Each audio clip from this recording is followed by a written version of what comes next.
Olha só como é simples a gente resolver certos problemas do Brasil.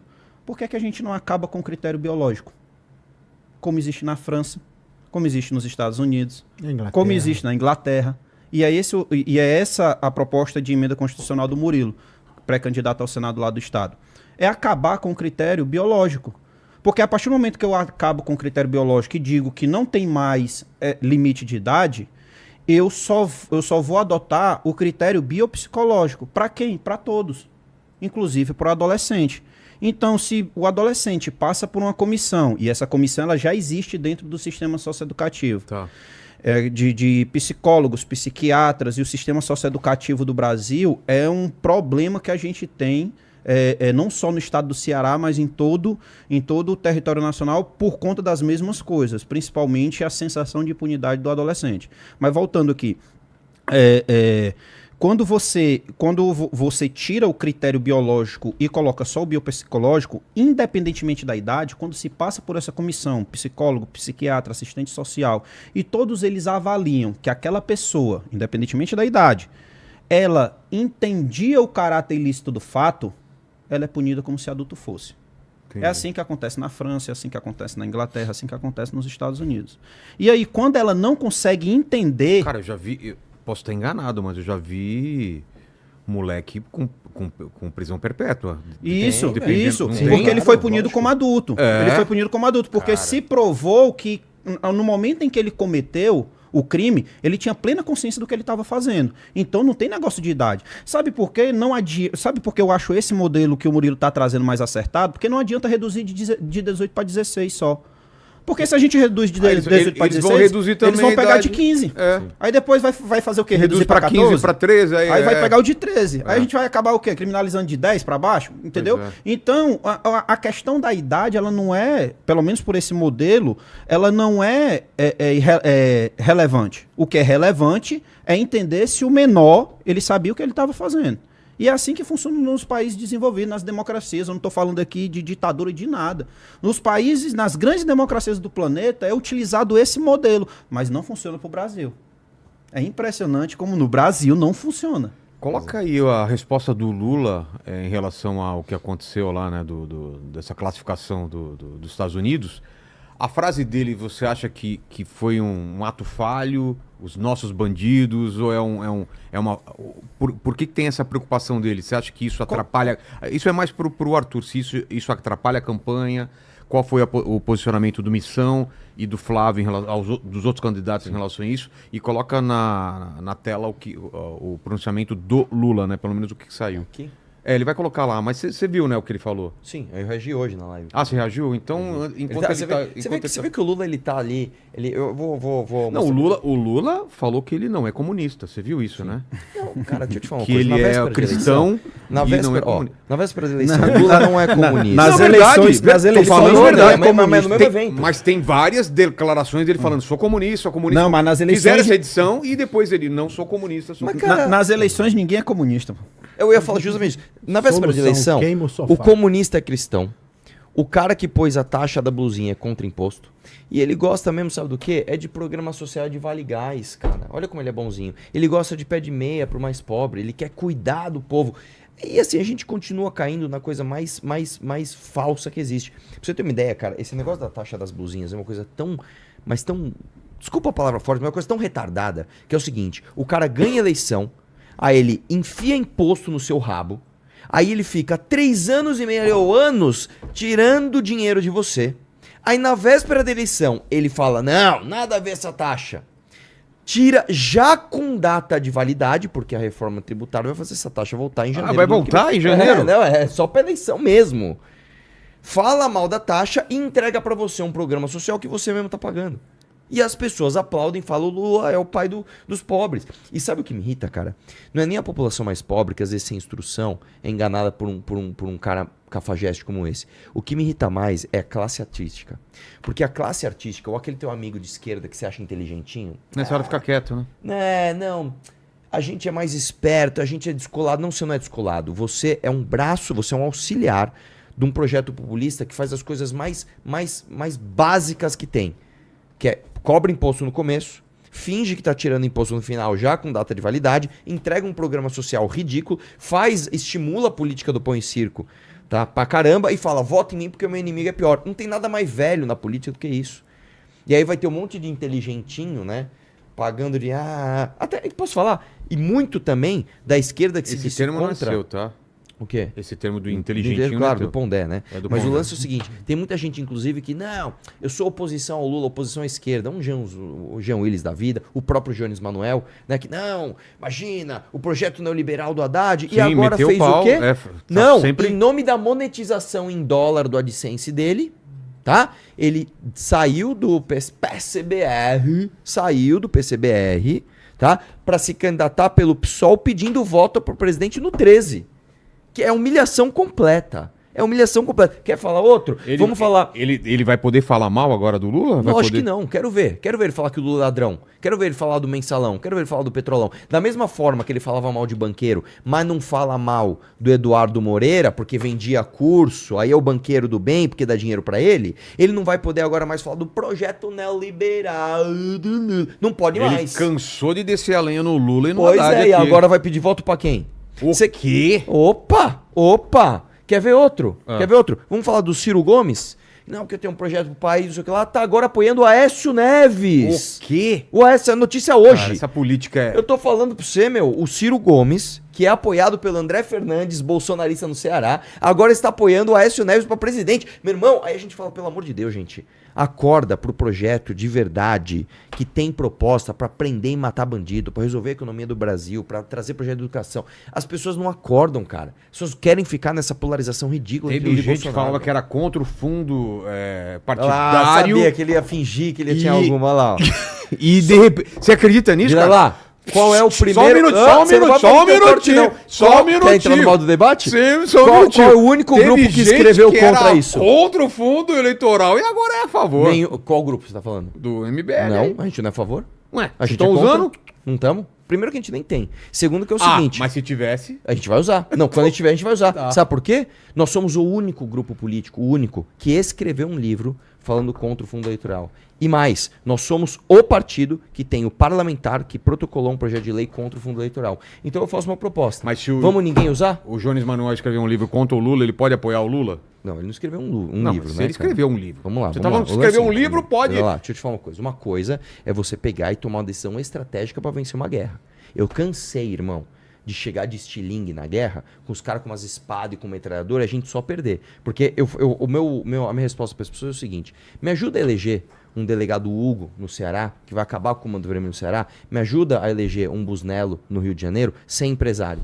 Porque nós não temos empresário, irmão. Nós não temos a grana de um cara que vai vir com grana sem mensalão, sem petrolão.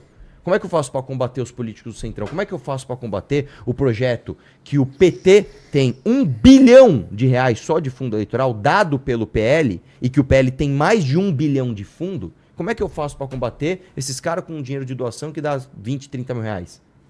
Se for para ficar perdendo eleição, eu tô fora do jogo. Eu fico lá nos Estados Unidos falando mal do Brasil. Ah lá. Fiquei triste com a notícia que o secretário dos Estados Unidos disse que nossos criminosos são terroristas. Ainda bem que é os criminosos dele, né? Então, não é os meus. Mas você acha que esse tipo de declaração, cara, passa por um assessor, alguém passa isso pra ele, ou é coisa da cabeça dele e ele não entende que isso acaba atrapalhando a campanha dele? Cara, posso falar? Isso é coisa da cabeça dele e isso não atrapalha nada a campanha dele. Não atrapalha? Não. Acho que não? Nada. Não vai ser usado contra ele? Nada. O cara que vota 13, irmão, vou te falar. O cara foi no complexo do Alemão, entrou, saiu, fez Exatamente. usa o CPX na cabeça, porra. Ele tem que falar, pô. Posso falar uma coisa? O cara que vota 13, ele vota 13 porque ele quer evitar o Flávio. Tem o fanático. Tem o petista fanático. O Lula é o painho. Ele pode falar qualquer coisa. Como um cocô, que esse cara vai votar 13. Agora, o cara que vota 13, entre aspas, pragmático, ele vota porque ele fala: o Flávio é tão ruim. A família Bolsonaro é tão ruim que eu vou de 13, viu? Que merda. E a fala dele não interfere em nada. Sabe por quê? Porque esse ano, isso é uma coisa que todo mundo esquece. Todo ano eleitoral, o atual governo ganha popularidade. Por quê? Porque ele faz o governo inteiro pensando nos últimos 6 meses, nos seus aliados irem entregar a obra, irem falar dele, etc. Então isso vai acontecer. Infelizmente, esse ano, o Lula, perto da eleição, ele vai dar um salto de popularidade, cara. Porque ele reservou toda a máquina para ser usada quando? Agora. O que ele já fez? Blusinha... Do que você está falando? Do Lula, coisas que ele fez para eleitores. Vale gás, pé de meia, aumento do Bolsa Família, fim da taxa das blusinhas, que é uma mentira. É uma mentira? O fim da, claro, é só para eleição. Passou a eleição, vai vir a reforma tributária, acabou. Que ele colocou, né? Ele colocou a taxa que ele tirou. E depois você fala... E aí, não sei se você viu, o Haddad hoje também deu uma declaração, não sei se foi, acho que foi hoje. Ele falou o seguinte... Ele jogou nas costas do Haddad. Não, aí o Haddad falou, não, eu ainda sou a favor da taxa das blusinhas. Por quê? Porque politicamente o Haddad sabe que ele é muito fraco pro governo. Ele não vai ganhar a eleição para o governo, ele tá indo pro sacrifício. Então faz o seguinte, pega toda a rejeição do governo Lula e fala que é culpa da Haddad. E beleza. E aí o Lula fica lá falando que na verdade ele ama o povo e não sei o quê, e parará. É isso, né? Agora eu vou te falar, sabe uma coisa que atrapalha o Lula? Janja. Essa atrapalha. Por quê? Até porque viaja pra caramba. Declarações e mostra a roupa pra lá e pra cá. Fuck you, Elon Musk. Isso aí já passou, né? Mas, e eu vou te falar mais. A própria galera do PT não suporta a Janja. Então, politicamente... Ouvi dizer isso também. Politicamente, o que prejudica o Lula? Janja. Lula Eu tenho uma segunda teoria para essa declaração dele aí. Nos Estados Unidos, uma das táticas que eles utilizam é o que eles chamam de parcerias de conveniência tática. Que em inglês, né, acquiescence. E o que é isso? É o amigo do momento. É o seguinte, são os acordos de gaveta e as negações públicas. Negações públicas. O que são esses acordos de gaveta e negações públicas? O governo, sabendo que nada pode fazer, secretamente... Nosso governo ou o governo deles? Nosso governo. Sabendo que nada pode fazer, secretamente autoriza a atuação americana, estrangeira, no seu território. Mas publicamente... E aí é que vem o segundo viés. O primeiro viés é o acordo de gaveta. E o segundo viés é a negação pública. Para evitar desgaste político e revoltas populares por conta da decisão que tomou secretamente, ele vai a público esbravejar. Mas por debaixo dos panos, ele deixa, ou no mínimo faz vista grossa, para a atuação estrangeira para resolver um problema do qual ele não tem capacidade de resolver. Entendi. Então isso é um modelo de tática americana escrito na doutrina antiterrorista para os países que são atacados pelos Estados Unidos. Tem a gente pode usar a história como alguma fonte para a gente imaginar o que pode acontecer no futuro? Os Estados Unidos taxaram algum grupo de terrorista e depois fez o quê? Tem algum histórico disso? Olha, o histórico mais recente que a gente tem é a captura do Maduro, né? Então. A captura do Maduro, o Maduro ele era considerado um terrorista pela administração Trump. Isso foi usado. Isso foi usado para arrebatar ele de dentro do território venezuelano. Mas não fariam isso com um político brasileiro. Tenho minhas dúvidas. Pô. Não, aqui não é Venezuela, né? Lula não fariam, não fariam. Com o Lula, com o Lula assim, eu acredito que não. Mas, olha, e aí eu volto de novo à questão do terrorista global, especialmente designado. Eu vou sempre bater nessa tecla, porque todo mundo está falando de organização terrorista, mas ninguém está falando disso, que é muito mais grave do que a organização terrorista, porque você consegue, através quando você categoriza o grupo criminoso dessa forma, como especialmente designado, você consegue buscar toda a rede de apoio, que é o apoio material, como eles chamam lá nos Estados Unidos. E aí o que é toda a rede de apoio? Bancos que lavam dinheiro, fintechs, empresas de fachada, fornecedores... atravessadores laranja, todos eles estão, de certa forma, abrangidos pelas ações americanas independentes, vamos dizer assim, que são as ações americanas que não dependem do país para que ele tome uma certa atitude. Então vamos aqui falar um caso hipotético. Caso hipotético, tá, pessoal? Caso hipotético. Hipotético, entendeu? Nós temos uma organização criminosa, PCC, que tem uma empresa de posto de gasolina que investe na campanha de um político. Esse político, ele se elege. E a partir do momento em que ele se elege, ele, através da política, começa a criar diversos mecanismos, principalmente com fraudes licitatórias, para beneficiar as empresas que financiaram a sua campanha, que, por sua vez, são de fachadas do PCC. Caramba. Esse político, pela lei americana, a partir do momento em que os americanos descobrem isso, eles podem exterminar o político. Cara. A lei antiterrorista da rede de apoio dos terroristas globais, especialmente designados, dá a possibilidade disso acontecer, sem autorização do país. Eles sempre fazem uso progressivo da força. A primeira ação é captura, extração para interrogatório. Mas quando se vê que há um risco muito grande para os operadores que estão fazendo isso aí, é extermínio, é execução, que eles chamam lá de target killing. Então eles vão lá e executam e acabou. Vão lá, executam e vai embora. Onde aconteceu isso? Bin Laden. O Bin Laden, eles foram no território paquistanês, que inclusive é um aliado americano, é um aliado dos Estados Unidos. Como eles sabiam que não tinham como capturar e extrair o Bin Laden para interrogar, eles foram lá e exterminaram. Qual era o objetivo da missão? Era exterminar. O objetivo da missão era esse. Então essa é a lei de terrorismo que agora vai ser aplicada, PCC e Comando Vermelho. É claro que aqui a gente está indo para o extremo. Vamos pensar nas coisas boas.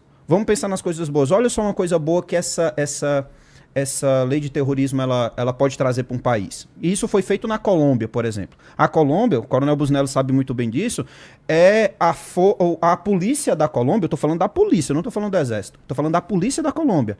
É a força que mais tem Black Rock, além do exército americano, que são aqueles helicópteros de guerra gigantescos. Sim. Porque os Estados Unidos, uma das políticas que ele adota, quando o país assume que é ineficiente, que foi o que a Colômbia fez na década de 80. Ela assumiu que ela era ineficiente, que não conseguia sozinha. E aí, quando o país ele é humilde o suficiente para dizer, olha, eu não consigo só. Aí os Estados Unidos, sabe o que ele faz? Injeta bilhões no país. Pois agora eu vou te capacitar a conseguir. E aí os Estados Unidos injetaram bilhões na Colômbia, na década de 70 e na década de 80, para fazer com que as forças colombianas conseguissem combater as Farc.